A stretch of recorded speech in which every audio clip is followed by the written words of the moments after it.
And speaking of job creation, when Americans want to start a small business, the resources at hand are virtually endless. But in Cuba, it is a whole different story. Kate Rogers tells us about a new program that's giving young Cubans a chance to become entrepreneurs.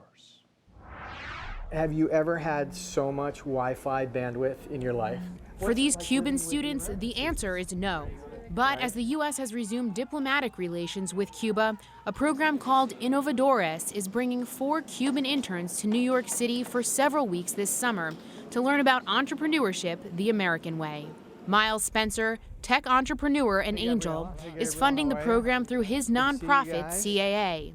The students are shadowing science, technology, engineering, and math startups at Manhattan's Grand Central Tech Accelerator. Our vision for the program is to have these 4 kids learn about innovation here and return to Cuba to solve problems in Cuba for Cuban people, but also to serve as the core for an incubator in Havana, where other like-minded innovators that are already in touch with these 4 can gather, get access, get mentoring, and learn to solve those same problems. The program came to be thanks in part to the help of John Caulfield, former chief of the U.S. intersection in Havana, who got the State Department and Cuban government on board.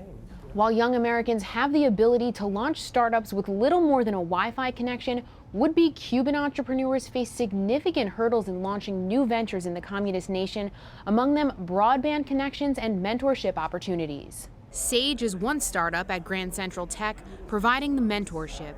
The company takes food data and personalizes it for consumers.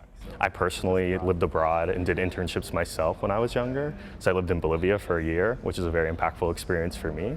And so I'm very happy to be able to give somebody else a similar experience. For some interns like Raul Pereira, who's studying telecommunications in Havana, the technology alone at GCT is something to marvel at. You have all the right equipment here. We are equipment less in Havana. So I would love to see all and learn and try to make it pass it to people in Havana and Cuba in general. Others, like Gabriela Rodriguez, hope the experience will prepare her to one day run a business of her own. We can maybe all get the chance to start a new company, and if it happens to me, I'll be ready. For Nightly Business Report, I'm Kate Rogers.